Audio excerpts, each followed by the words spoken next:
met some friends from college. They've asked us over. Do you want to come? I don't think so. Oh, sport. Look, why don't you go over? I honestly don't feel up to it. John?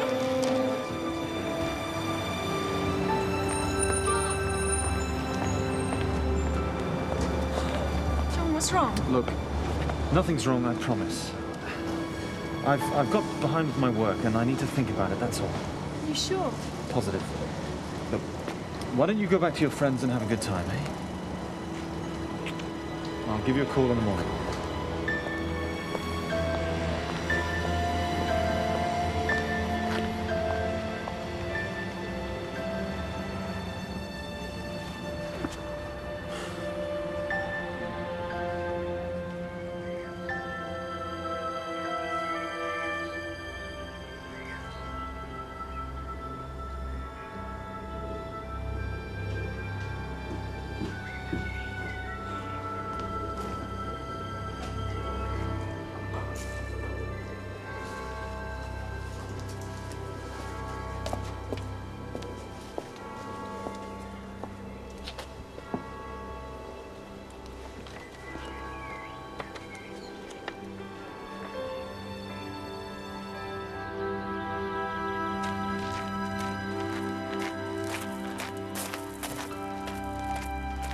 Good evening, Mr. Brewster.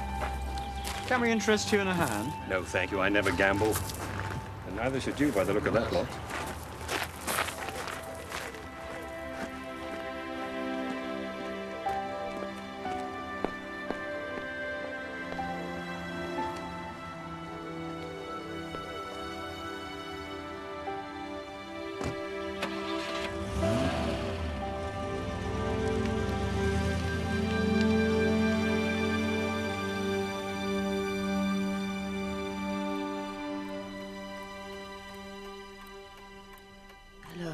Dr. Brewster again. You sure my husband's not at the clinic? He couldn't have come back? Forgotten something? No. No, it's just that he's not arrived yet. Thank you.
Mr. Matthew Brewster, who was found dead in his garage with the car engine running. This could take us half the night. I've been on the go since 8 o'clock this morning. So have I, Sergeant. Yeah, but I haven't spent the last 2 weeks lying on a beach in Italy, have I? I spent my holiday engaged in cultural pursuits, Lewis, not lying on a beach.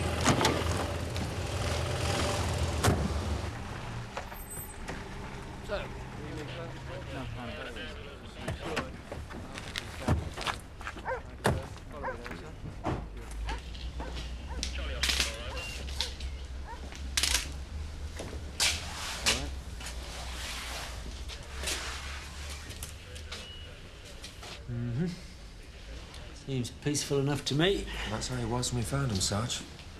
There was nothing unusual caught your eye when you came in? No, nothing at all.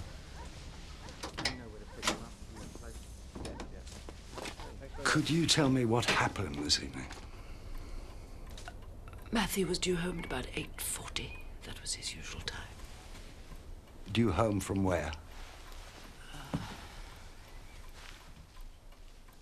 His clinic. My mother and father own a private clinic, Chief Inspector. He usually left around 8 and was seldom late. When he wasn't home by 9, I began to worry. I had thought of calling the police, but I didn't want to make a fuss or appear foolish. I told myself he'd broken down somewhere. I looked out of the window several times, hoping to see Matthew get out of the car.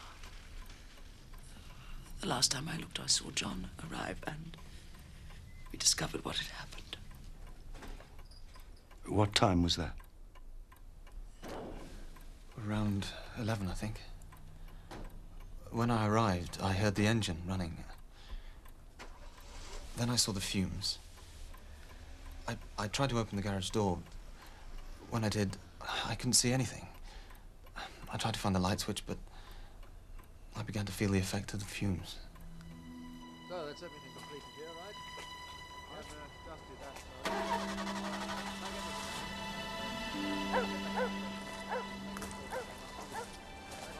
What about does it, sir? Thank you, Lewis.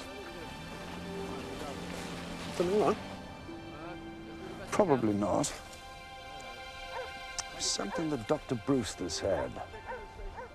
She said she looked from the house, hoping to see her husband get out of the car, but he'd get out of the car in the garage, wouldn't he? The doors open automatically on approach. You can't even see the garage from that room. Just a slip of the tongue, sir. Yes. You can clear it up in the morning. But why do it this way, Lewis? Drive home, I mean. They own a clinic. He was surrounded by any number of drugs or poisons he could have used. Well, I guess when you get to the point of killing yourself, you're not thinking too clearly, sir. But you think it was suicide? No reason to suspect anything else. It was murder, Morse, certainly murder, although there was a pretty duff attempt to make it look like suicide. Do you mind explaining, Doctor? Well, it's all a matter of deduction, really. See here, look. These marks across the chest and around the wrist. He was tied into the seat. Now, if he was tied in, he was conscious and may have felt compelled to cry out. So, I have a look around the mouth. And what do I find? Traces of adhesive and minute injuries where the facial hair has been torn out. He was bound and gagged, Morse. He was murdered. Time and cause of death? Asphyxiation, 9:30 approx. We know he left the clinic shortly after 8. Would you agree that there wasn't time enough to have him killed elsewhere? Yes, I would. The killer was taking quite a risk there, wasn't he? Staying in there until the job was done. Unless he came out and went back in again later. But then he'd have to get back in, close the garage doors behind him, make sure that Brewster was dead, take off the gag, untie the ropes, and then find his way back out at the doors again. Brewster's son was driven out by the fumes. I've already thought of that. And what have you deduced? Well, either you're looking for someone with an exceptional pair of lungs, a Japanese pearl diver, say, or your killer was a common garden Englishman, using breathing apparatus, perhaps.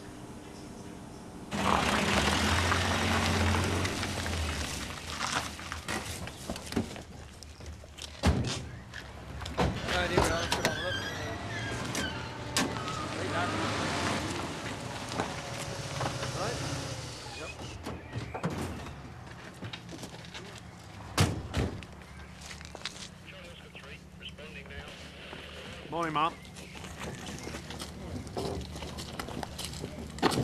What is going on, Chief Could we Inspector? talk inside, Dr. Can you tell us what's going on, please? I'm sorry, you are? Mark Felsham. I'm from the Radcliffe Infirmary. Claire is my patient. It would be better if we talked inside, Mr. Felsham. You've surely made a mistake, Chief Inspector. My husband's death must have been an accident. I can assure you, Dr. Brewster, it wasn't an accident. Can you think of anyone who might want to harm your husband? No, of course I can't. Who would want to harm Matthew? The idea's quite preposterous.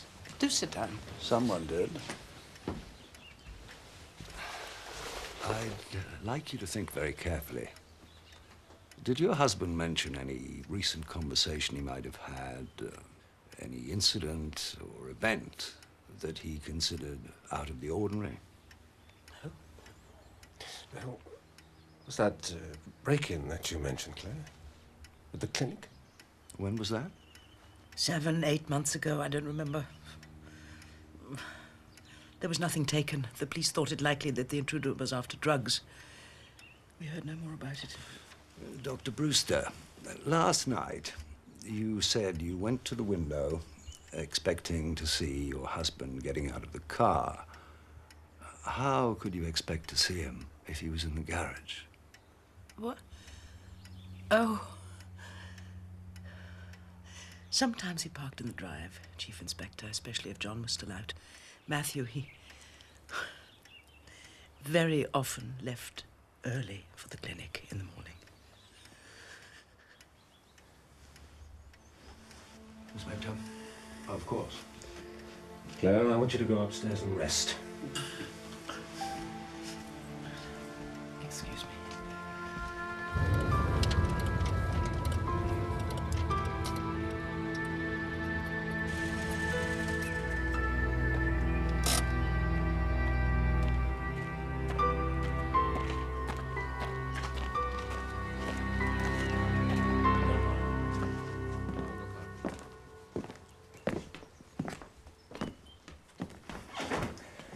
Why is it, Chief Inspector, that doctors make such bad patients? If I had my way, I'd prefer her in hospital for a day or two, but she won't hear of it. Is her condition so serious? With proper medical care and attention, she has 3, maybe 4 years at best. And she could well do without this kind of trauma. And that damn clinic. It became an obsession with both of them. Is the clinic in trouble? On the contrary, it's thriving. But at the beginning, they invested everything they had. Borrowed heavily. But they made it work. Where's Mother? Is she all right? She's all right, John. She's upstairs. She's fine. Will you excuse me? We got something here. What's that? More tape by the look of it. When I asked him about last night, he told me he'd spent some time with a girlfriend, a Jane Pheloung, English student up at the university. Anyway, that was around about 7 o'clock. Afterwards, he says he went for a drive and then came home. Well, that's 4 hours. What was he doing? Thinking, he says. But he is doing a doctorate in philosophy. All the other things are diving equipment, sir. He doesn't use it. Doesn't know anyone who does. We're about finished, sir. Pretty meagre findings, I'm afraid. Where did this come from? Down in the car inspection pit. We did find 2 rolls of tape in the toolkit, but neither of them comes from this. It's much broader. All right, get it off to forensic, and thank you. Right, sir.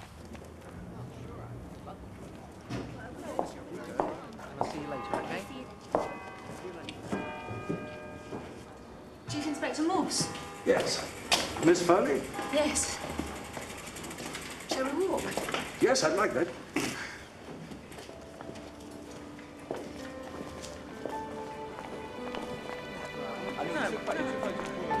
I'm at a loss to know how I can help.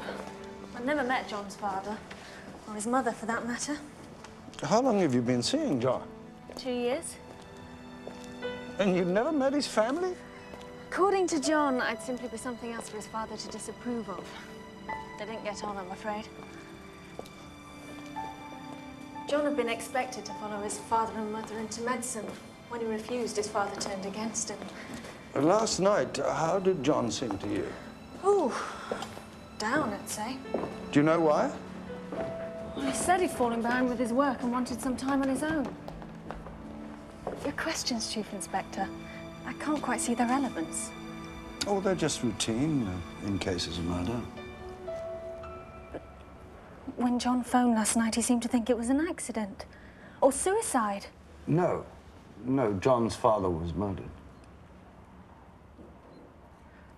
Chief Inspector, what I said about John and his father, you mustn't infer... As I said, my questions are purely routine. You're on to a winner here, Sergeant. Do you want to have a look? Just tell me what I see. Hair. the tape that was brought in, and probably from the dead man's face, I'd say.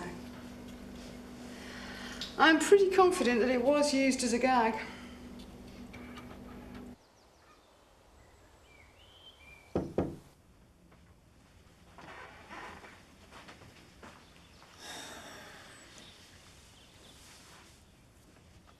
That was a nice cup of tea. Not too sweet. I've had a chance to think about all this, Mother. And I'm going to tell the police about Michael Steppings. Steppings? Why?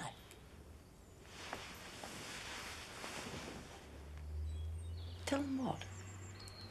That he made threats against Father in court. But that was 2 years ago. Steppings was upset. There were letters. They were sent to Father. What letters? Anonymous threats. Abuse.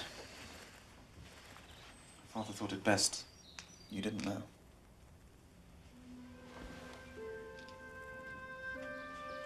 But Steppings, John. I mean, we'll be opening up that entire episode. Think what could come out of it.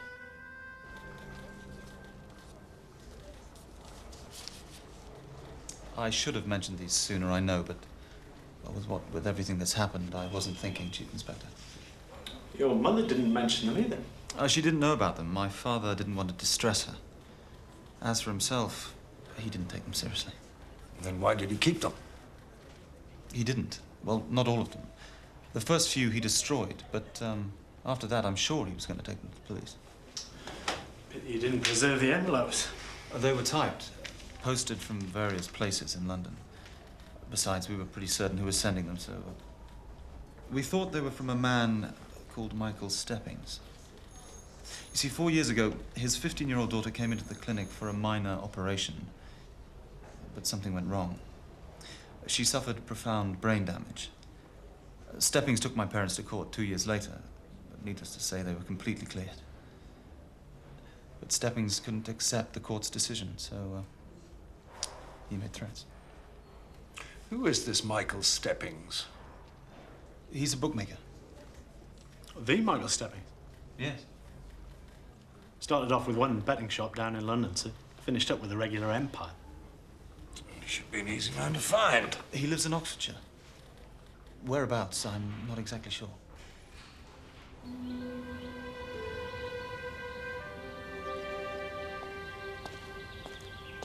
I'd like to talk about Michael Steppings. You've spoken to him? Not yet. My sergeant's trying to locate him. Can you tell me about his daughter? Tell you what? What happened to her? She went into cardiac arrest. The court found the clinic blameless, Chief Inspector. I need hardly say it was a tragedy, but we were completely cleared.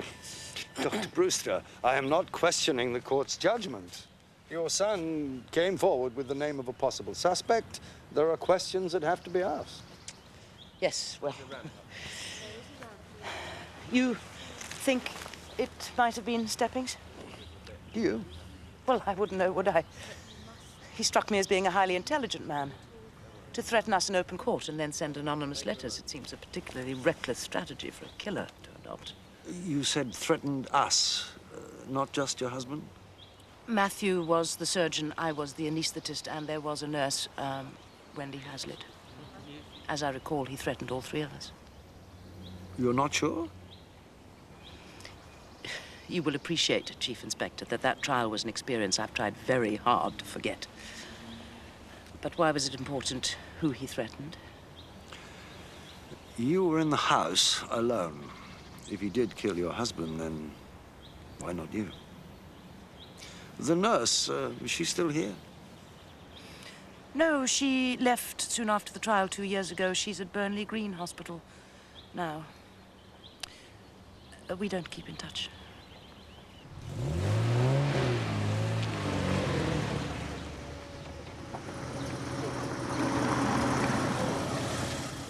Found him, sir. A bit more difficult than we thought, though. A man with an empire, Lewis? Yeah, well, turns out he sold his business, sir. Living the life of a recluse. out near Chipping Norton. Oh, and I checked out the report on the break-in at the clinic here. Nothing really. Some damage to a couple of filing cabinets. I want to see a transcript of the Brewster trial. No bother, as long as somebody else has asked for a copy already. If not, the notes will still be in shorthand. Could take weeks. Why do we need one? I want to know who Steppings threatened and what he said, not what people think he might have said.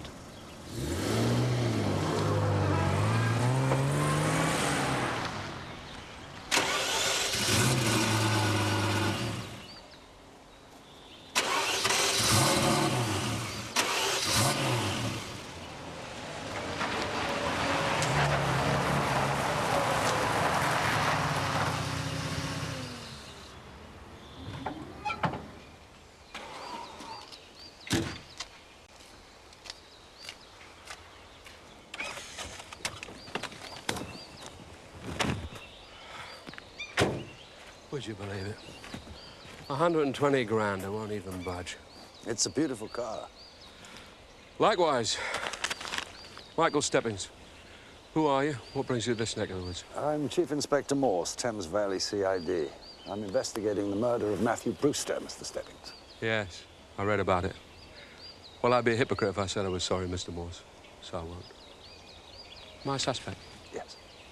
Thought I might be. Come on inside, Chief Inspector. I've got an angry call to make.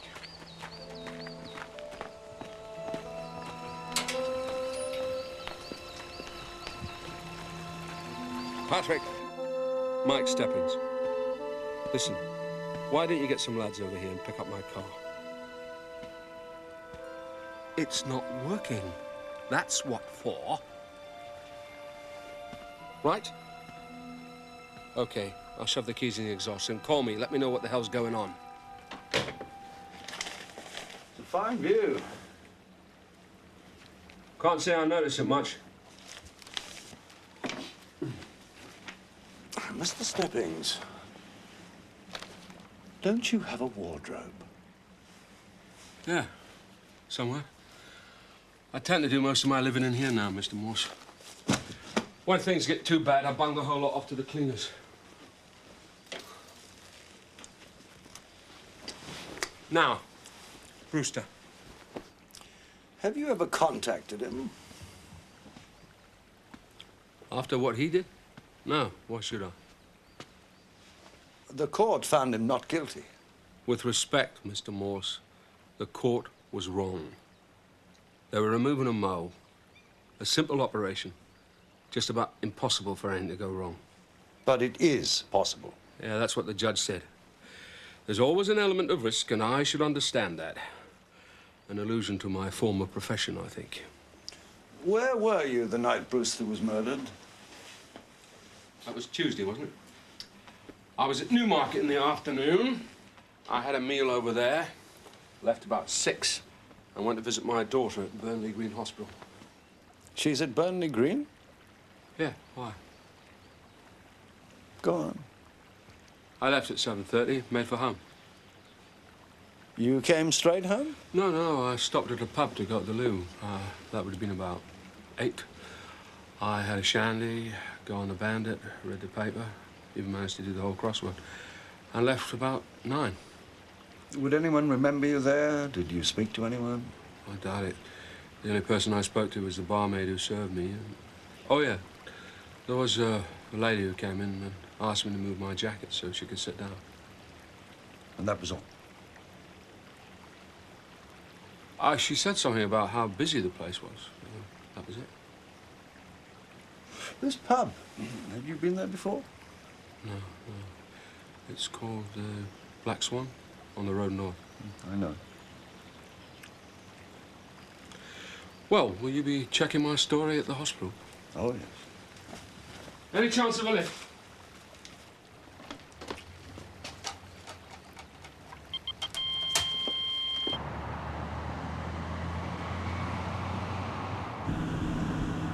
Your business.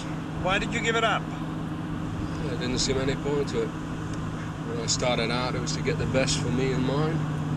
Only now, there ain't any mine. Except Avril. You're not married? Divorced. My wife, Julie, she felt as bad about Avril as I did, but she thought it was wrong to dwell upon it. But I did dwell on it, Mr. Morse, so she left us. As for myself, I've already got more money than I need, so why go on? Make it sound easy, making money. It was. How I made it. Gambling. I liked it. I was good at it. I don't think I could live with the uncertainty.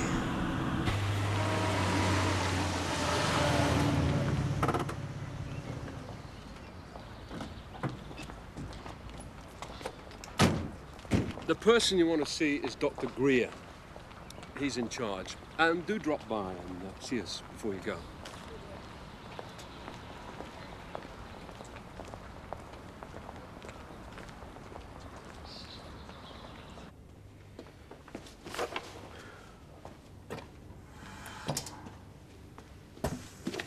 Now, where were we? Page 40, I think. Oh, yeah, here we are. Page 40. Chapter 7. Ginger continues the story. You can confirm that he was here, Doctor. Oh, yes, Chief Inspector. I was on duty. He often visits at night, sometimes in the early hours of the morning. He's absolutely devoted to the girl. What kind of man is he? In my opinion, someone who's given up on life. Nothing seems to matter except the girl. Even his wife left him, you know. Can't say I blame her.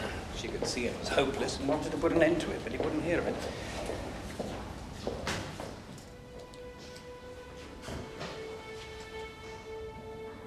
I take it the girl will never recover.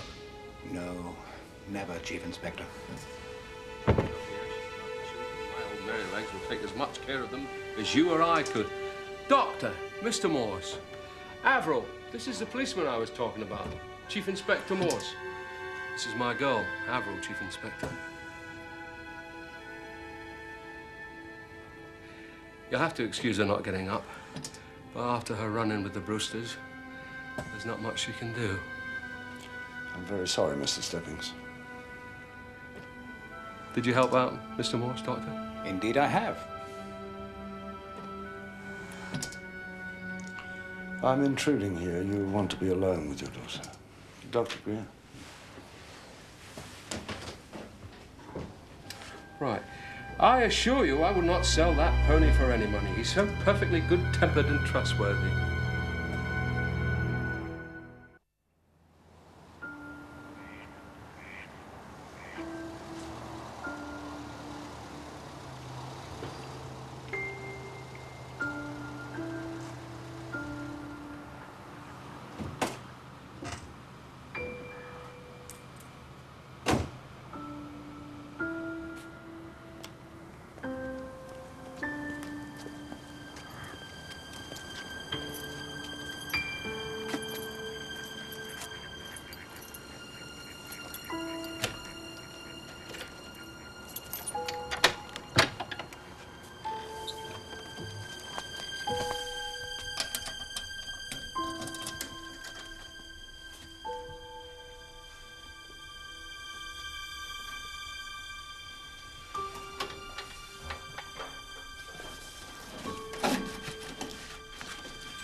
Yeah.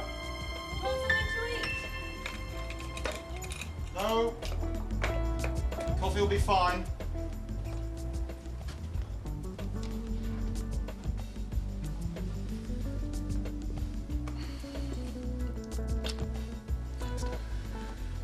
You look tired. Has it been awful? Yes. What do you expect? John, listen. I think I may have said too much to that policeman, Morse. What do you mean? Oh, silly. I mentioned to him that you and your father weren't on the best of terms. I wasn't aware of what had happened at the time. He told the truth. Besides, I don't think Morse's interest in me will last for very long.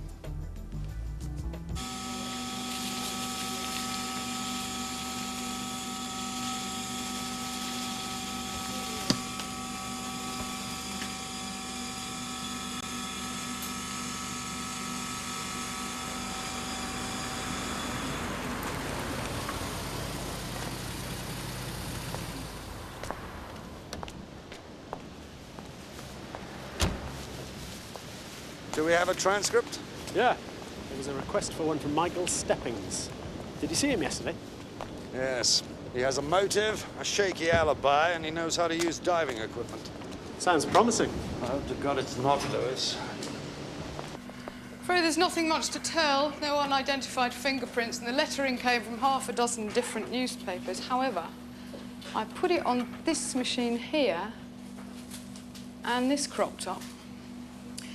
Obviously written on a sheet above the one used for the letter. Just numbers. Could mean anything. Any idea what they might be? Sorry. I did say there was nothing much. Can I have a copy of this? I'm no lawyer, sir. It seems to me the Brewsters couldn't lose that case. It was a routine minor operation that they carried out 3 or 4 times before. The barrister was able to give the court names, dates, even testimonies from grateful patients. And Steppings? Oh, there's no doubt. He did threaten all 3, sir. Yeah. I want justice for my little girl. If I don't get it here, I'll get it some other way. I'll make the 3 of them pay. Then why wasn't Dr. Brewster harmed? And the nurse, Hazlitt. For a year, she's worked at the hospital where Steppings has his daughter. They're both of them much easier targets.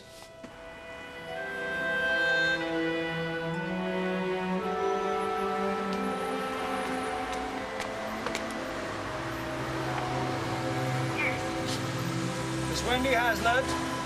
Yes? Chief Inspector Morse, Thames Valley CID. Oh, hold on.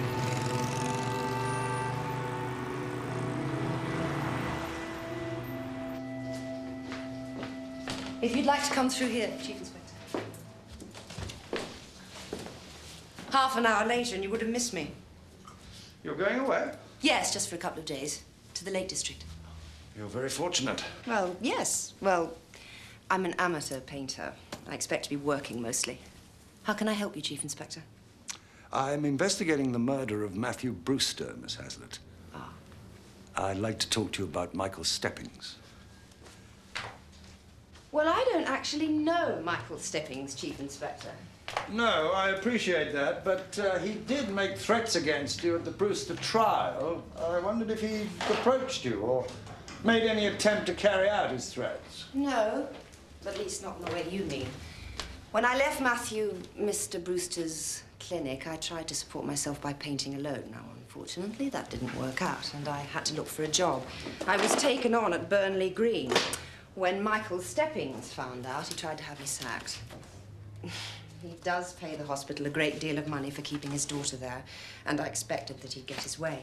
But fortunately, Dr. Greer, one of the consultants there, came up with a compromise. He agreed to let me stay on, provided I undertook not to go near Averil Steppings. Matthew Brewster was sent a series of anonymous letters after the trial. Did you receive anything like that? No, never. Do you think that Michael Steppings sent those letters? Unfortunately, we don't know who sent them. Well, I'm sorry I couldn't have been more help. No, not at all. I'd better let you get on. I can see myself out. Bye-bye.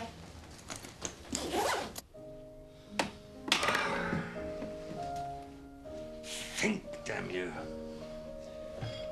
One sheet of paper, blue, 8 by 5, 2 rows of numbers. To the left, 10, 50, 7. To the right, 25.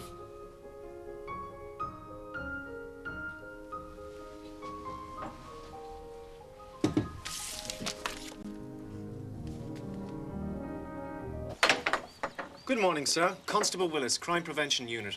Are you the owner of the house? That's right. There have been a number of burglaries in the area, sir, mainly in property like this. Would you mind if I checked your security and possibly offered some advice? Of course not. Come on in. Thank you.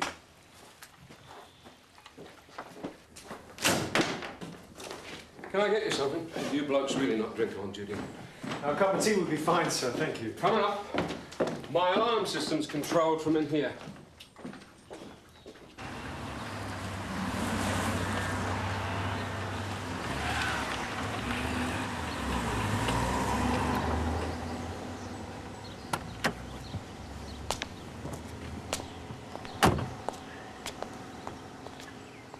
Well, I must say this all seems rather elaborate, Morse. I've no real grounds for a warrant. If Steppings is innocent, I don't want to upset him any more than is necessary. You don't want to upset him? We're not the Samaritans, Morse. A man's been murdered, and this Steppings a suspect. I know that. Sir, well, you were right about those numbers, sir. Even gave Constable Willis a demonstration. I've put him in the interview room. I've cautioned him, informed him of his right. Well, I'd say you've got yourself a result there, Chief Inspector. So get yourself down there, matey, and give him hell. Give him hell. Yes, sir. You had a visit today from a crime prevention officer, Mr. Steppings. Yeah, I did. Mr. Morse, your sergeant says I'm being held in connection with the Brewster murder. I don't understand. You have a safe, Mr. Steppings. Yeah, came with the house. And you changed the combination 6 months ago? What's that got to do with anything? Did you keep a note of the combination? Of course. And a backup in case the original got lost. Doesn't that rather defeat the purpose of a safe? I mean, having notes of the combination lying around the house. Well, not really, sir. Mr. Steppings takes precautions. He writes down his combination on a sheet of paper and then tears it in half. Hides the pieces in different places. Isn't that right, Mr. Steppings? Yeah. Look. Is that your combination? Yes, it is. Where the hell did you get this from?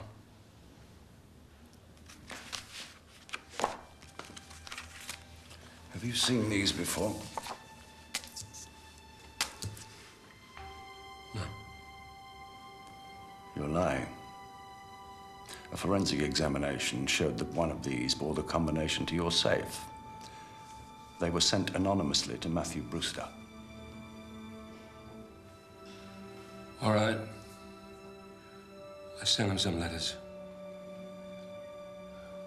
But you saw what they did to my girl, Mr. Morse. I had to get back at them some way. I tried the law, it didn't work, they walked away scot-free. You threatened Matthew Brewster in court. You sent him anonymous letters threatening his life. And then Matthew Brewster was murdered. Possibly by someone who knew how to use diving equipment, as you do. Wait a minute now. I didn't kill anyone, and I didn't threaten his life. You are evil, and you will pay. I am going to kill you. Kill you? I don't remember writing that. Not kill you. You expect us to believe that when you lied about sending the letters in the first place? Look, you don't understand. I get drunk, I'd sit and brood, I'd do one of these letters. What I'm saying is, I can't remember this. I didn't kill that man, Mr. Morse.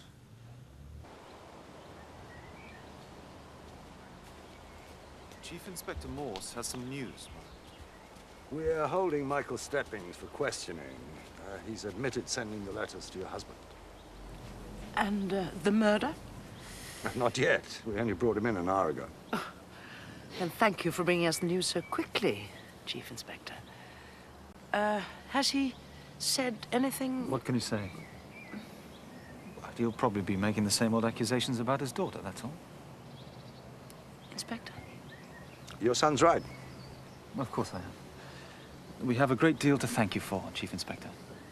Michael Steppings is being held for questioning, Mr. Brewster, that's all.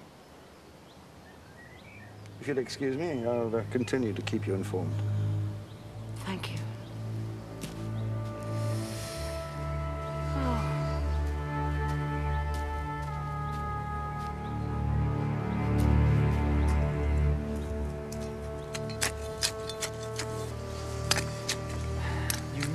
worry yourself. Promise me.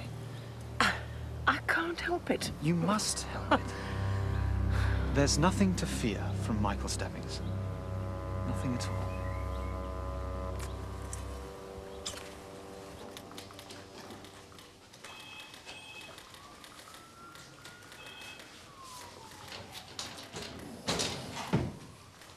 What the hell's wrong with you? Finding out what those numbers meant was a good piece of work. It was a lucky guess. What would happen to her if we did put him away? Ah, that's it, is it? The girl. It's got nothing to do with you, see. Anyway, we haven't even charged him yet. Never mind put him away. No, you're right. But it's not just the girl. There's the whole question of why he ignored the other two people he threatened. Stebbings isn't stupid, and yet we're to believe that he forewarned his victim by sending him anonymous letters.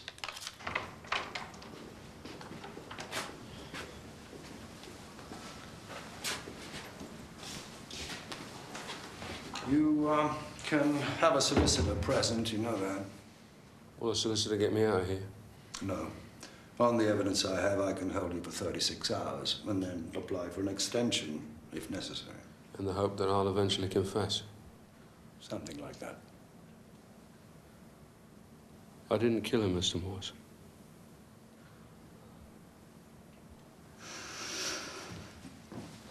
I'd like you to do something, Mr. Stebbings.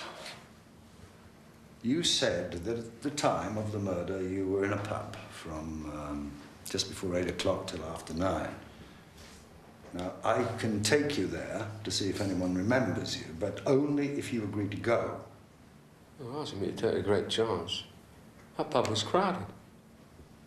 You said a woman spoke to you. Yeah, she asked me to shift my jacket so she could sit down. That's all. And then she said something about how busy the pub was. I told you this. Just now, I don't have an alibi. So what? I didn't do anything. If I go to that pub and they say, we haven't seen him here, it might look bad for me. It looks bad either way. If you don't go, we might reasonably assume you're afraid to because you weren't there. You think about it, Mr. Stebbings. Chief Inspector, you don't like this, do you? No. Well, if it makes it any easier, I know it's the job. You could do something for me. Ever since Avril's been in hospital, I've never missed a day. I'd like to know that everything's all right.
Mr. and Mrs. Hart, this gentleman has told us that he came here last Tuesday evening, shortly before 8, and he stayed till just after 9. Can either of you remember seeing him in the pub? I can't, no. But that doesn't mean he wasn't here. The pub gets pretty crowded that time of night. I understand. No. No, he was here. You're sure, Mrs. Hart? It was his clothes. His suit. Not that one, but one like it. Expensive looking, I mean. I remember thinking that when I served him. Jesus. My suit. You're sure about the time and the day? I'm sorry. I only know it was recently. Mr. Morse? It's not enough. But it had to be that night. I've never been in here before or since. Well, for God's sake, she recognized me. What more do you want? Take it easy, Mr. Steppings. Take it easy. I came here in good faith. Don't tell me to take it. Michael Steppings? Yes? What is it, Mrs. Hart? He's right. It was Tuesday night, though I'm still not sure about the time. You lost something. No, I didn't lose anything. Yes, you did. Your checkbook. A customer handed it in. A woman.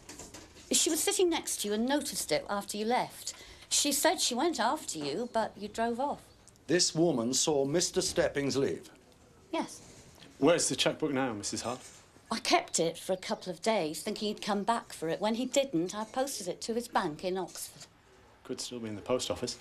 Get on to it, Lewis. Could I use your phone? Yeah, I'll show you in the office. Mrs. Hart, we'd like you to come with us to the station. Why do you have to have the checkbook now? Can't you take a word for it? Wait till it turns up? If the woman handed the book to Mrs. Hart, her fingerprints will be on it. They might help us to trace her. At the very least, they can confirm her identity if we find her.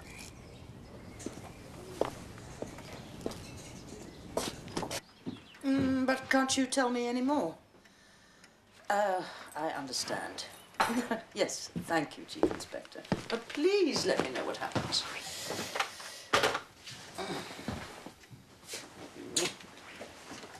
Was that Morse? Yes, I inquired about Steppings. Has he confessed? No. Morse mentioned some new development, but that was all. He didn't say what? No. But I expect we'll find out in due course. These are the fingerprints on Steppings' checkbook. This is Steppings, which matches the sample we took ourselves. This is Mrs. Hart's and the one we took. These, we suspect, belong to our missing witness. But what exactly do we know for certain, Morse? That he was in the pub on Tuesday night. What we don't know is what time he left. Normally, Brewster arrived home around 8:40. Now, to be there in time to kill him, Steppings would have had to leave the pub at 8:20 at the latest. Nothing from criminal records yet, sir. Well, that settles it. You better try for a television then.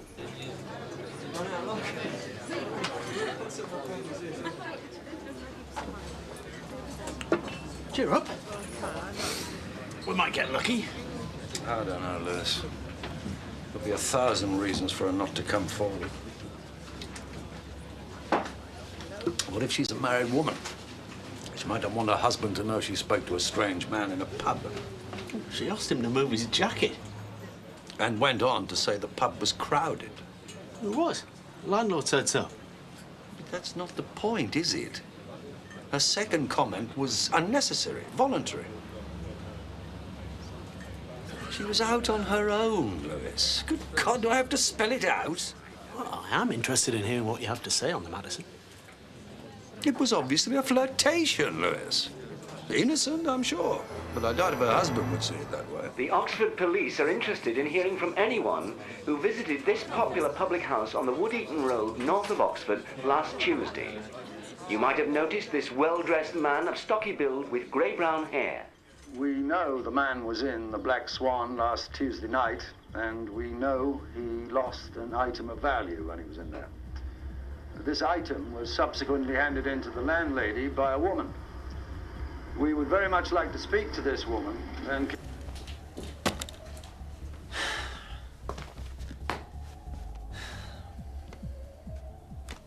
What's wrong? What's wrong? What do you think is wrong? I don't like watching it. What a bloody stupid question. Hang on. Don't take this out on me. It's just not fair.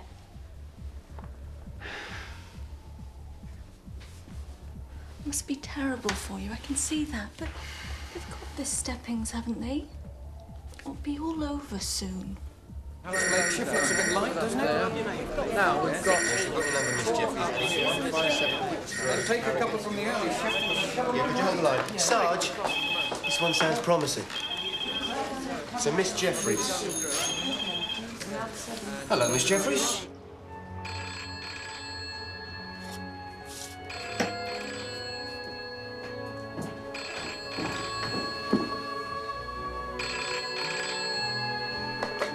Morse. When? Yorkshire? No. Wait till I get there.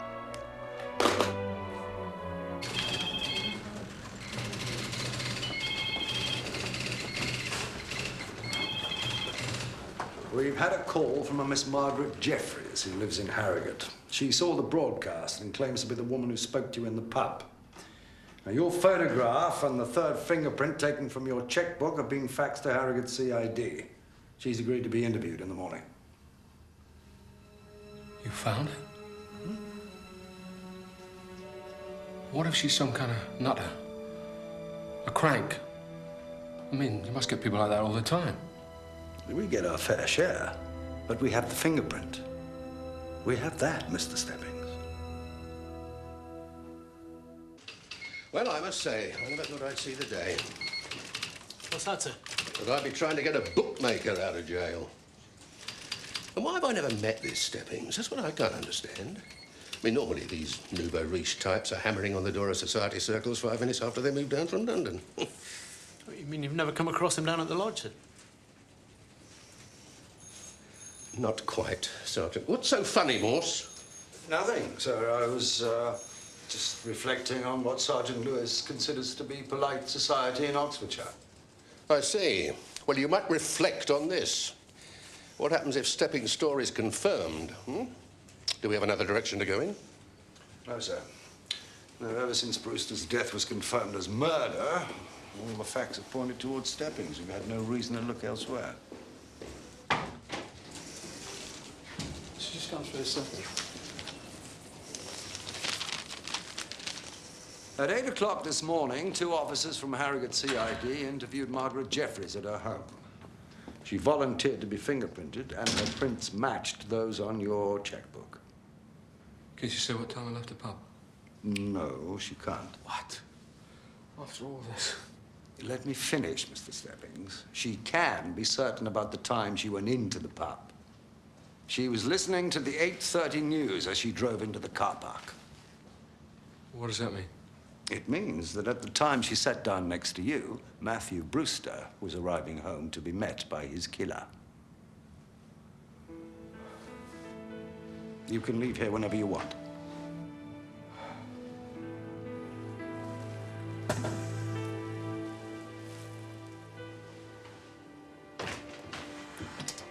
Hello, Mr. Steppings. I can come back and do this later if you like. Thank you. I'd appreciate that. Nurse? These flowers? They arrived this morning. There was no card.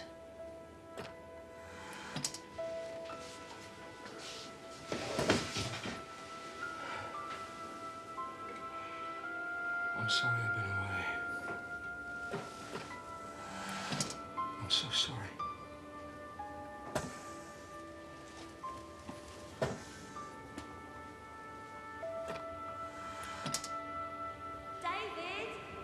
David! David! David, where are you?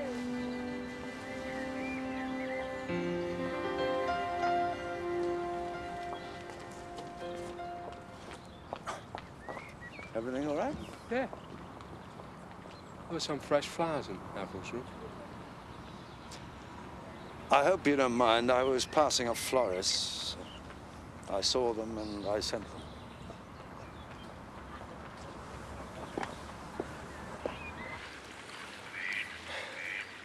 This is a nice place. You know, I've got 2 things in this world, Mr. Morse. I got Avril, and I got money.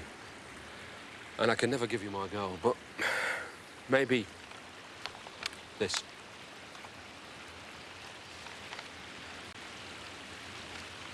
Mr. Steppings. Just put your name on it, it's yours. I got 10 times that amount last time I looked. I won't miss it. I was going to say that what I did, that's my job. This is not for what you did. This is for the flowers. All the time my girl's been there, you're the first person to treat her as though she's still alive. It's very generous of you, but I can't accept it. You could go anywhere you like. Yes, I could.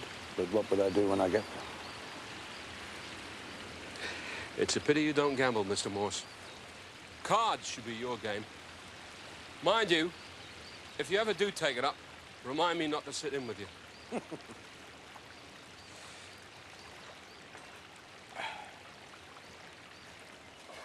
What will happen to Avril? I'm not stupid, Mr. Morse. I know I can't keep her like that forever, but I can't let her go right now. When I was in that cell, I kept wondering what would happen to her if maybe I didn't get out.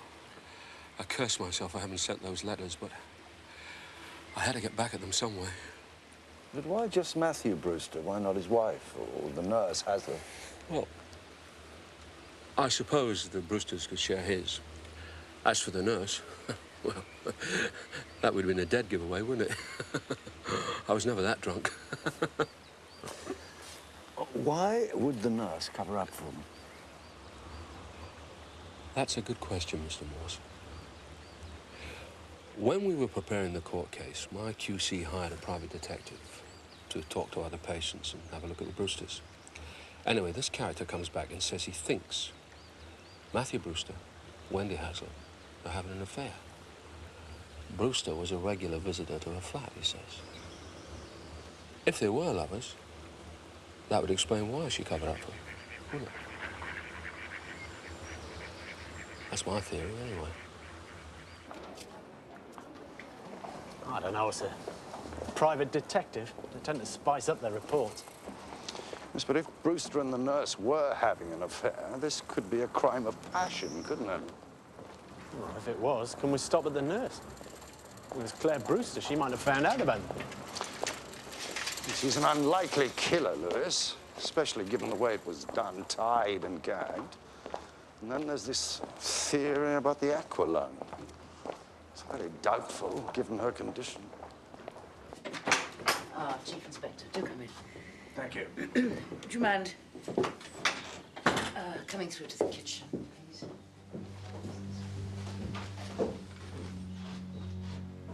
You have some news. Yes, I do. We've released Michael Steppings. He had an alibi. I am relieved it's not Steppings. Coffee? So, what will you do now? That depends on the outcome of this conversation. I don't understand. Dr. Brewster, it's been suggested to us that your husband may have had an affair with Wendy Hazlitt. I have to know if that's true if I'm to conduct this inquiry effectively. Can you tell me if that's true? Yes, Chief Inspector, it was true. Well, Wendy is a young, attractive woman. And sometimes when a husband and wife work and live together, they can become a little tired of each other's company. Were they still seeing each other prior to your husband's death? No, they were not. When did the affair end? About 2 years ago, when Wendy left the clinic. Were there recriminations? I understand Wendy had some idea of a future for herself with Matthew, yes. And when he chose to end the affair, she had difficulty accepting his decision. But what has this to do with Matthew's death? Perhaps nothing. I'm sorry I had to ask. Oh, you needn't be, Chief Inspector. As I said, it was over a long time ago. Of course.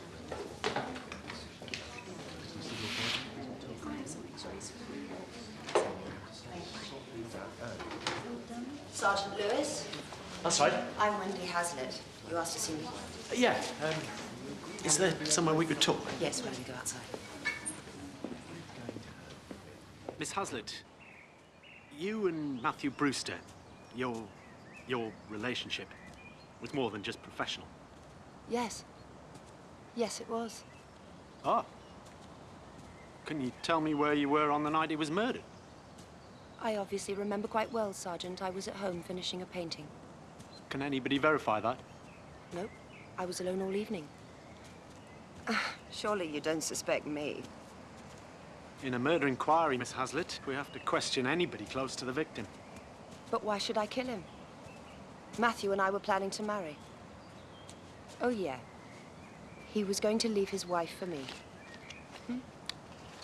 Now the clinic was a success financially, he could afford to take care of Claire and marry me. It's what we'd always dreamed of.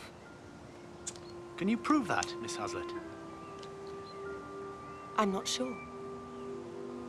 I know that Matthew told his son John of our plans, and that his mother would need a great deal of help and support, and that he'd have to provide that for her. But as to whether or not John would confirm it, I'm not sure. Not if he thought it was going to help me.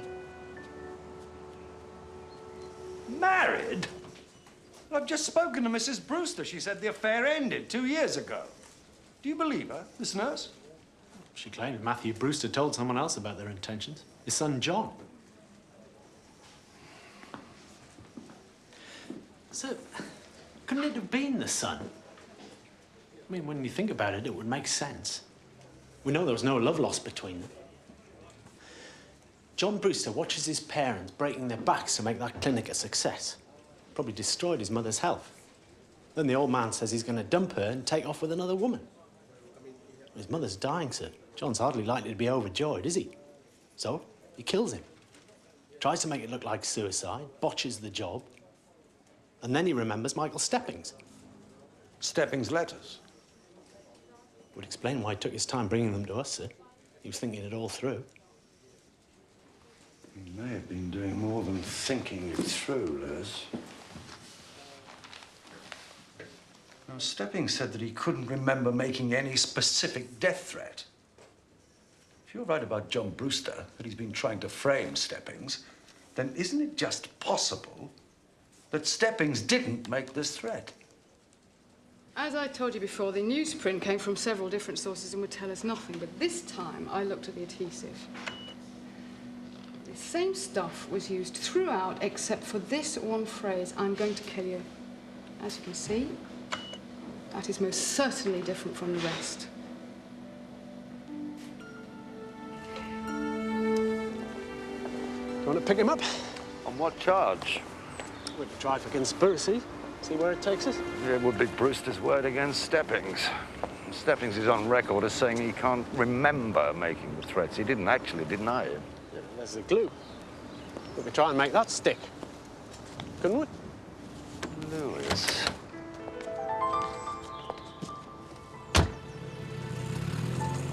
There must be something we can do. We need a fact, Lewis, nothing less. We haven't really looked into this aqualung theory yet, have we? Can't be many places in Oxford selling diving equipment, can there? No, sir. There might be a record of sale somewhere.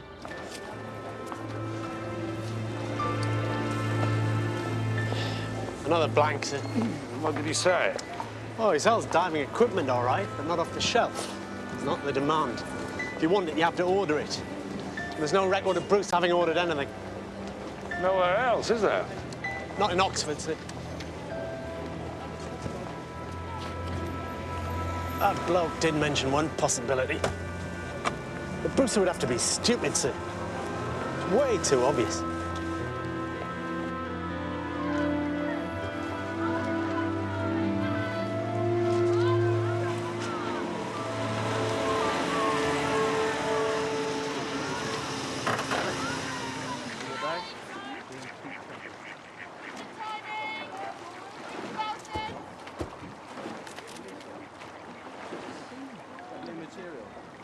What can I do for you, gentlemen? Chief Inspector Morse, this is Sergeant Lewis. Do you have a membership list? Yes, we do. Could we have a look at it? Yeah, of course. This is the present list. It's in alphabetical order.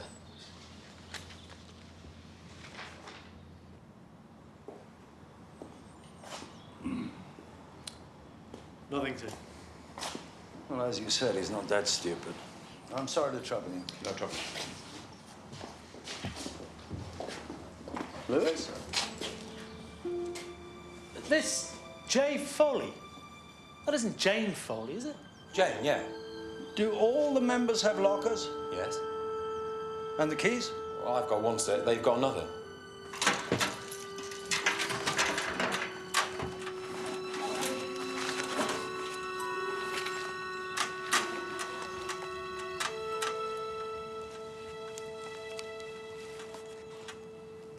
I got him, sir.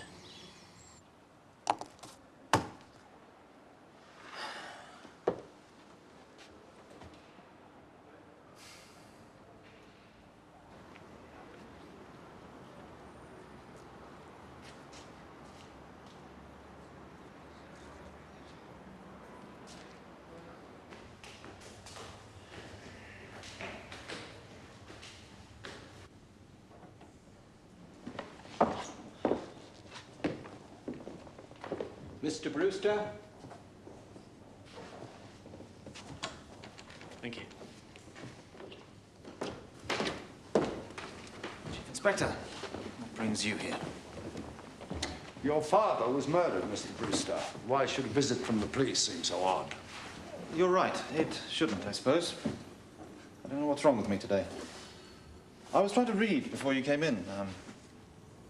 Couldn't. Did you ever find that, Chief Inspector? You're reading and your mind's trying to take it in. Mr. Brewster. This afternoon, we found out that Jane Foley is a member of the University Sub-Aqua Club. You told me you didn't know anyone who was interested in diving. Did I? I must have forgotten. That's all. Why did you wait so long before bringing us the letters, Mr. Brewster? Look, Chief Inspector, I told you with the We death of my think father. one of the letters was altered. How altered? A phrase was added, a specific death threat against your father.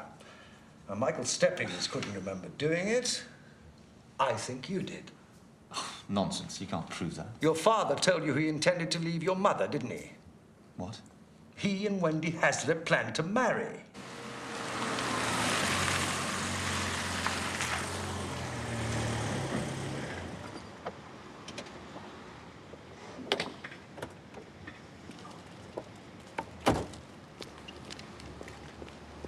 Chief Inspector, I hear everything you're saying, but I can't believe you're saying it. Detective Sergeant Lewis entered the room at 2202. It's all there, sir. What is it? What is that, Morse?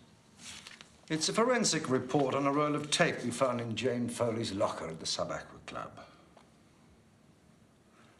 It says, categorically says, that the piece of tape used to gag your father was the last piece torn from the roll. They've even sent a photograph showing how they match. Would you like to see it?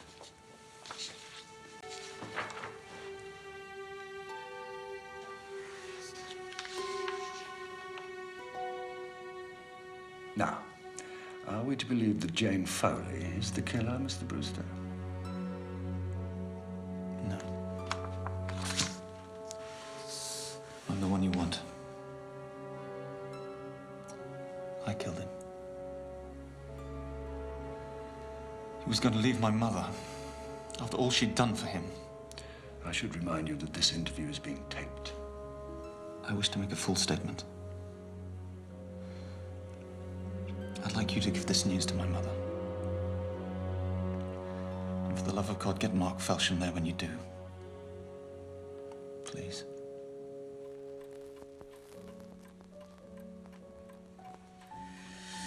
I can't understand his reluctance to tell us more about it.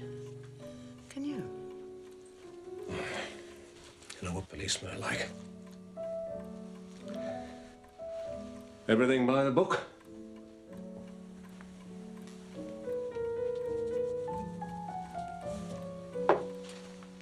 You're right. Yeah.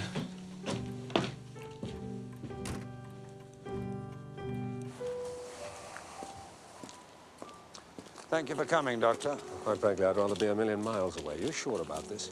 John Brewster's confessed. Right now, he's making a full statement.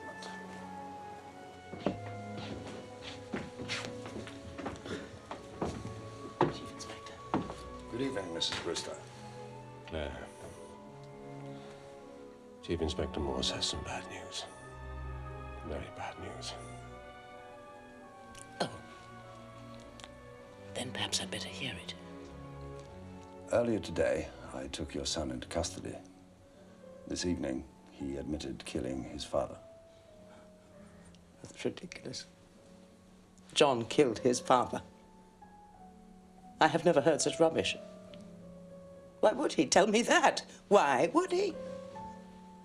Your husband told him that he was about to leave you and that he was going to marry Wendy Hazlitt. That is vile rubbish. Matthew left that slut 2 years ago, he told me. He said he'd made a mistake and begged for my forgiveness. Please. No, I won't have it. I won't listen to this. I want to see my son. That's not wise. May I see him? May I speak to my son? Wait for me.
Can she survive, Doctor?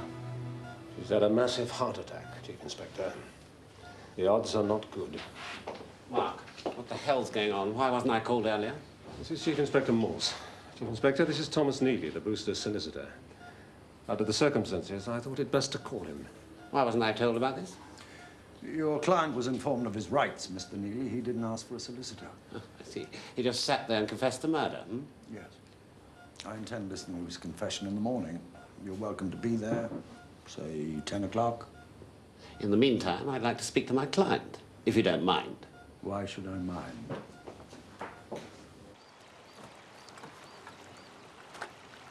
Morning. Morning. You've got it back. A blocked fuel line, they say. Come on. I was going to give it a trial run. No, thank you.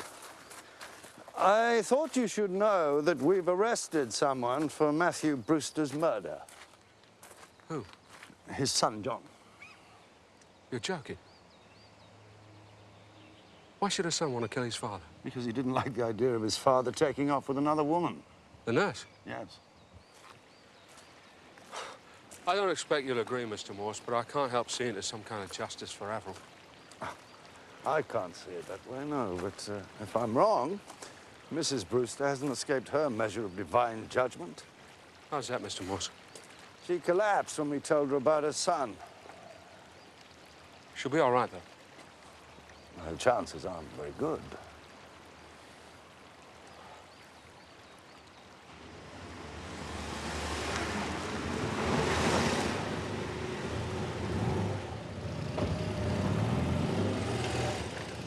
On the night of the murder, Mr. Brewster, can you tell me what happened? I parked the car out of sight near the house. I'd taken Jane's aqualung from the club and some rope and tape from the boot of my car. I walked back to the garage and waited. I had a gun. When my father drove into the garage, I got in behind him and tied him into the car seat. There's a lot more to come to. I want to hear something again. I walked back to the garage and waited. I had a gun. When my father drove into the garage, I got in behind him and... What is it, Morse? Something wrong? I want to talk to him again, and I'd like you there, Mr. Neely. Your solicitor has objected to your treatment here, Mr. Brewster. He wants you to go over your statement again. You freely admit to killing your father. Yes. You waited until he drove into the garage, got in behind him. Yes. How many more times do I have to say it? When you say you waited in the garage, do you mean you were hiding there? Yes. But how could you have known that your father would drive into the garage? Your mother said that if he intended leaving early in the morning, he often parked in the drive. I just don't know how I waved him in. That was it. I waved him in. I remembered when I was hiding in the garage that he might not come in, so I waved him in. You waved him in. Satisfied, Mr. Neely? Yes. Chief Inspector, what the hell was that all about? Would you agree that your client just lied to me? Is he mad? You don't expect me to answer that, do you? Why would a man admit to murder and then lie about how he did it? Unless he didn't do it. All right. I think he lied. But you have evidence, Morse. The diving gear, the tape, a damn confession. I have everything but the truth.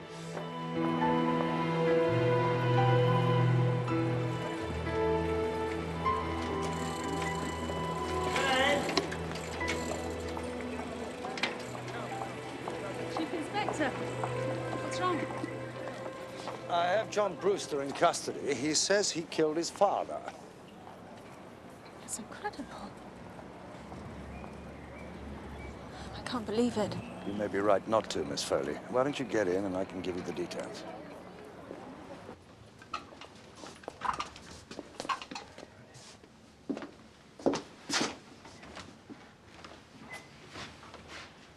Jane. What's going on? What is this? How did you get in here? Mr. Neely got me in. We've come to get you out. I don't understand it. They say you confessed. Why? Did they threaten you? Threaten me? No, nobody's threatened me. Look, John, sit down and shut up. Jane's got something to say. Morse is saying you used my aqualung. If you had, you'd be dead. The bloody thing's not working. The valve's jammed and won't let air through. And what's more, we can prove it. I asked the instructor to get it repaired 2 weeks ago. He never got round to it. I'll have you out of here in 5 minutes. No. No. You mustn't do that. They mustn't know. Don't you see? They have to believe... What do we have to believe, Mr. Brewster? That you killed your father? Not anymore, we don't.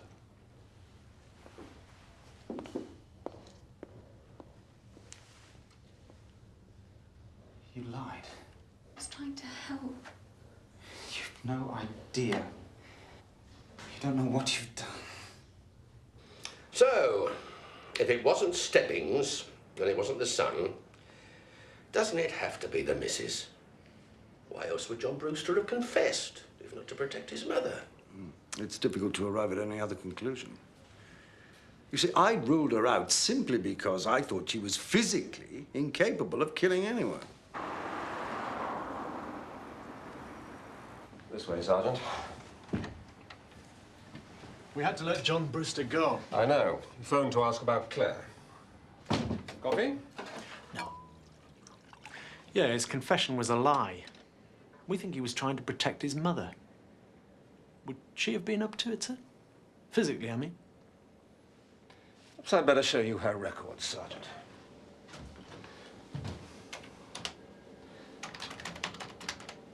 I've looked after Claire for 5 years.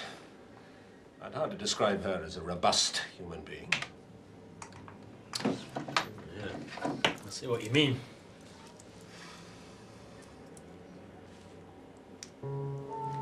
This date here, sir, the 10th of June, 1989, does that mean she was in here that day? Yes, and overnight. Why? I've kept her in on a number of occasions. I'm just in the studio, Chief Inspector.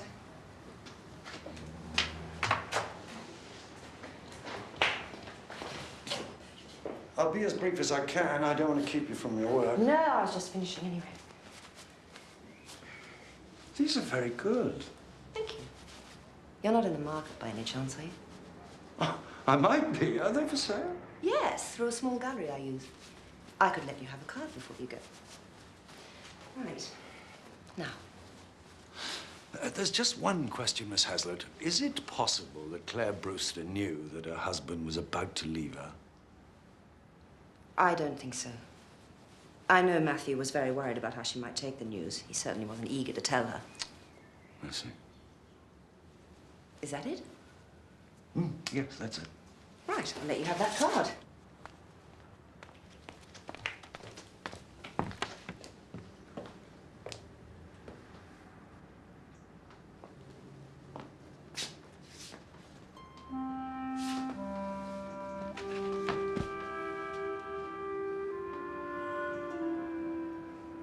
That one's not for sale, Chief Inspector.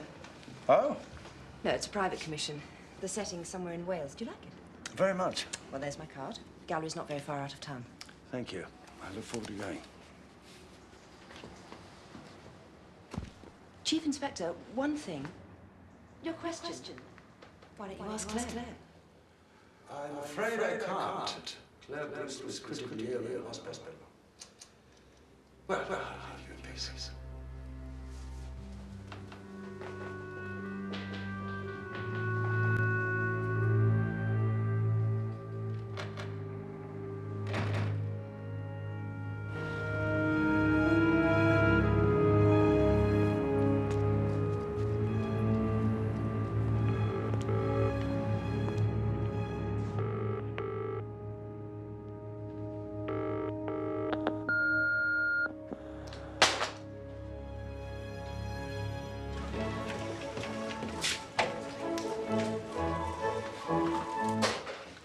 Where the hell have you been?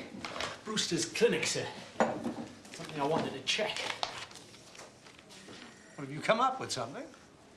Yeah. But whether it's relevant or not, I don't know. This morning I went down to the Radcliffe Infirmary. Mark Felsham showed me Claire Brewster's medical file. According to the file, she was in the Radcliffe for treatment on June the 10th, 1989, right? Now, yeah. In the trial transcript, the Brewster's QC quotes 3 successful operations, similar to Avril Steppings, as proof of the Brewster's competence. Even gave the dates.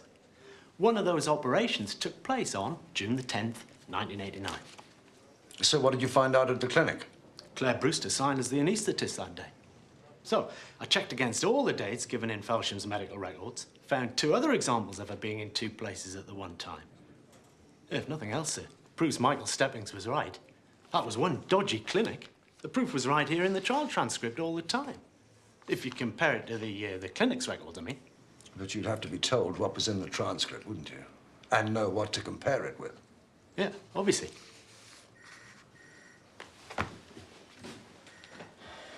You said that Steppings had asked for a transcript. When was that? Don't know, sir. I could soon find out, though. Yes, do that, would you, Liz? Oh, hello. You have a patient there, Claire Brewster. I'd just like to know how she is. No, a friend, close friend. I see. No. Thank you very much. Michael Steppings asked for the transcript 9 months ago. That's more than a year after the trial. Why? It doesn't make sense. Doesn't it? It was shortly after Wendy Hazlitt started work at Burnley Green. And what if she told him where to look? The transcript itself isn't enough. Was that break-in at the clinic, Lewis? What was it you said? Some filing cabinets were damaged. Now, when was that? 8 months ago. Hazlitt starts work at Burnley Green, and then suddenly Michael Steppings wants a transcript of the Brewster trial. He gets one, and there follows a break-in at the clinic. There's nothing taken. No drugs, no equipment. The intruder contents himself with rummaging through some files. It has to be coincidence. Hazlitt and Steppings, he threatened her. Tried to have her sacked. Oh, they were enemies. I was at her home, Lewis. I saw a painting. It was by her. It was recent. And for my money, it was of the view from Steppings' window. Now, how was it done if they're such enemies? But he had an alibi. The man had an alibi. He's saying the witness lied. Why not?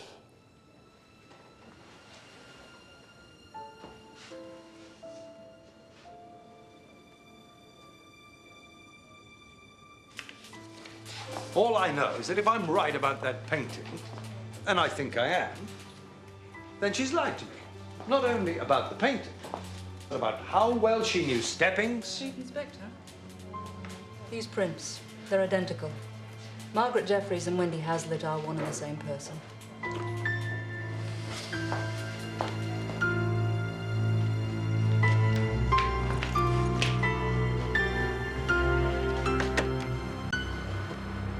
Miss Wendy Hazlitt?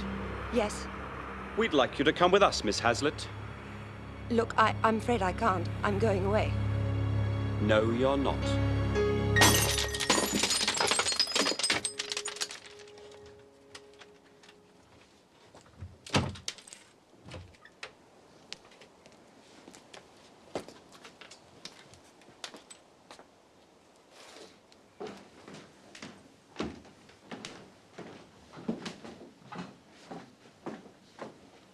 Check it on that one.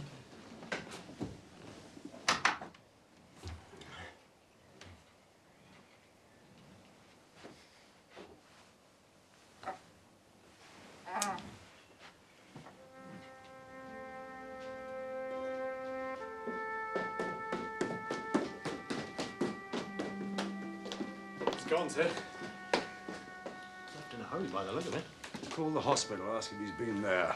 If he hasn't, then he's not gone. And I want that hospital watched at all times.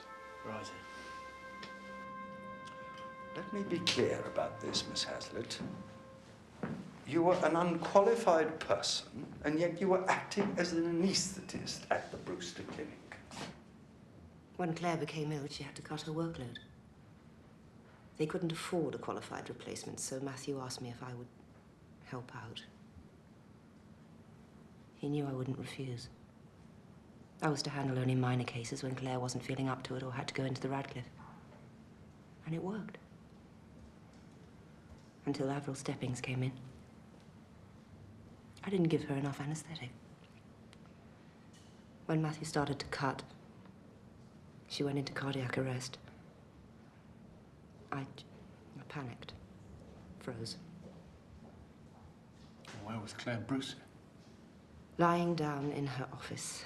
By the time she got to theatre, the damage had been done. You told the court you followed the proper procedure. Yes. And after all that, when I'd helped him, I'd risked imprisonment, ruined the young girl's life, Matthew Brewster rejected me. I suddenly saw him for what he was. He was just an old man wanting a bit on the side. So I decided he was going to pay for that. You didn't have the stomach for it yourself, so you went to Michael Steppings. Is that why you took the job at Burnley Green? Well, I had to judge the strength of his feeling. He'd made threats in court, but anyone can make threats. That first time he saw me by Avril's bedside, I knew what he was capable of. So I told him the truth. Look, he understood that it hadn't been my fault, that I'd been used.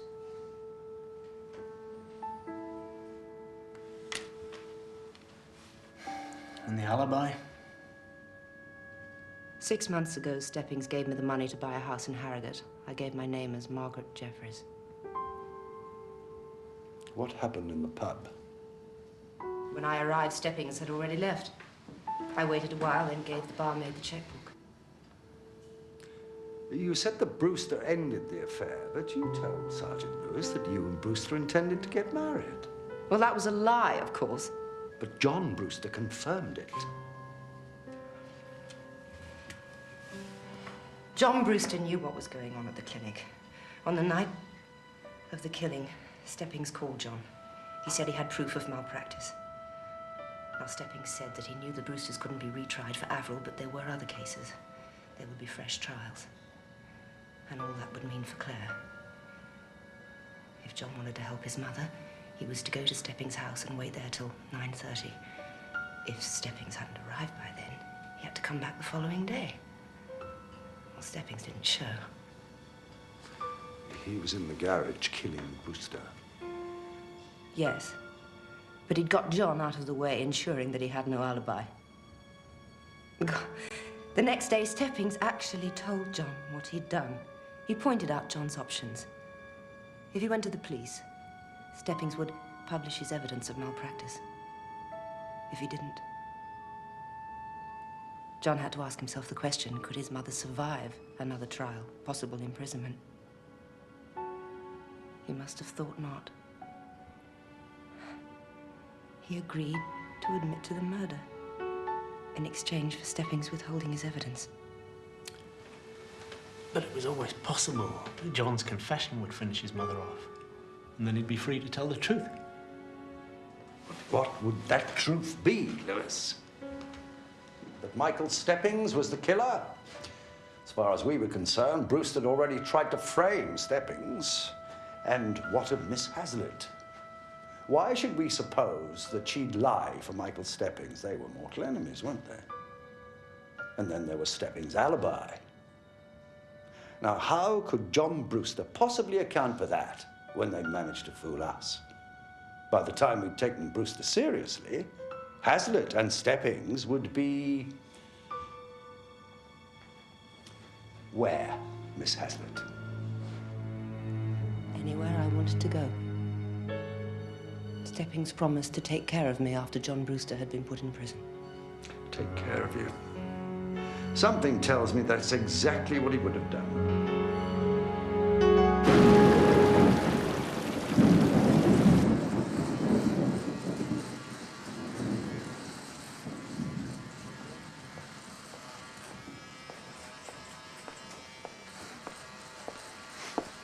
Nothing from the hospital, sir. Must be out of the country by now. Just can't believe that he'd abandoned his daughter. Been almost 16 hours. What about his car? Someone must have seen it. It's hardly inconspicuous. Yeah, Lewis. Right, thanks. Claire Brewster, sir. Died at 6 this morning.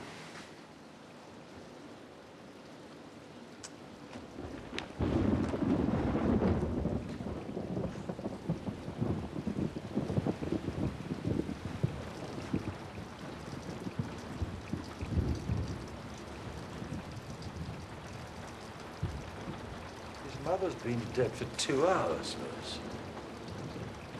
Brewster's free to tell the truth, yet he hasn't contacted us. Why?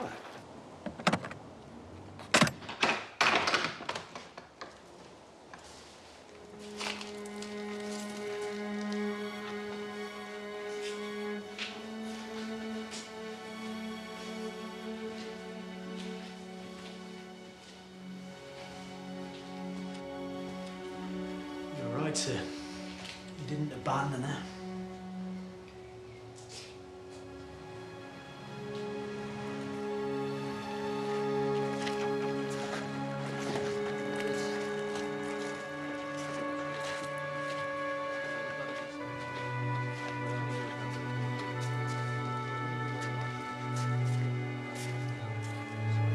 Sir, I found this with his bags. Dear Mr. Morse, when you get this, I'll be long gone. I always knew I'd have to take off, only not so soon. I don't know what you found out, so here's something for you. Hazlitt was my alibi. I didn't like deceiving you. I really didn't. And don't worry about Avril. My ex-wife will take care of her.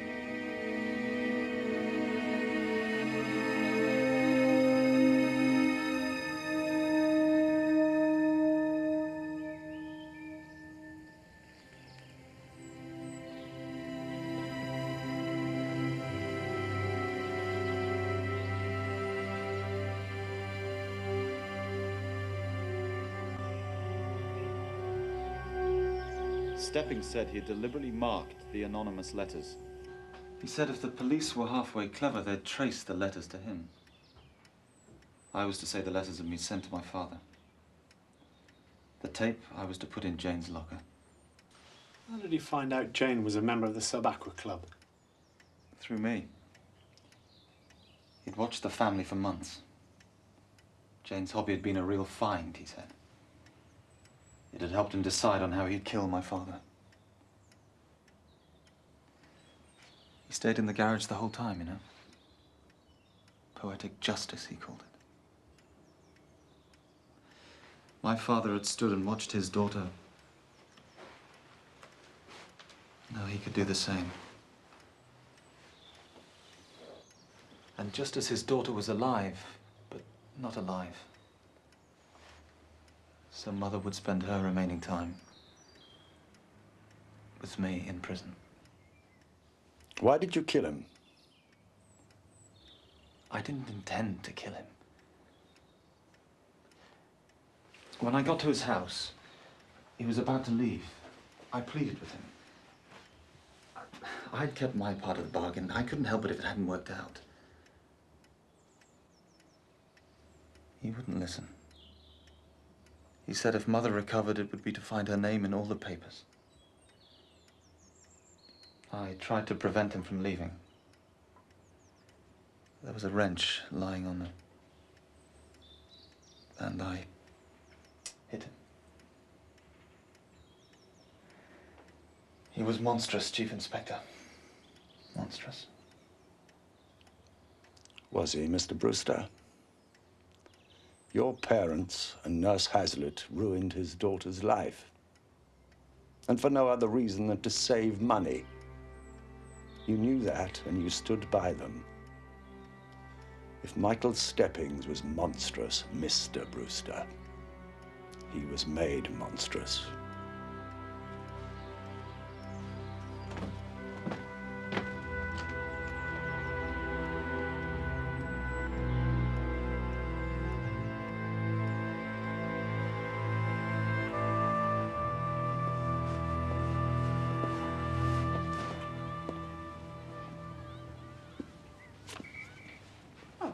Can I help you? I've come to see Avril Steppings. Are you a relative? No, nothing like that. Her father and I were friends for a while, that's all. Well, I'm afraid Avril's no longer with us. Her mother arrived and asked us to take her off the life support system.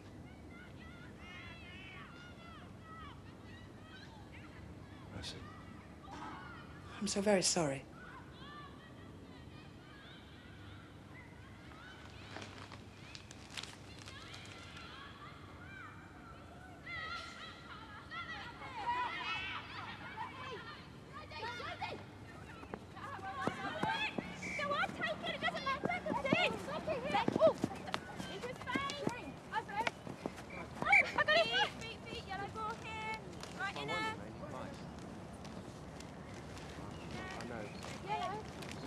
What's wrong? He's not there anymore, Lewis. Ah.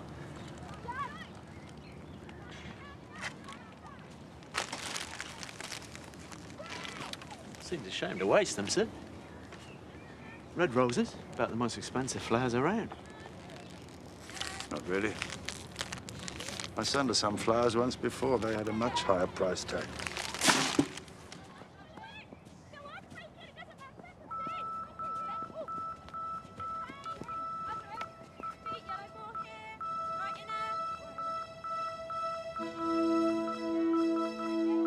you.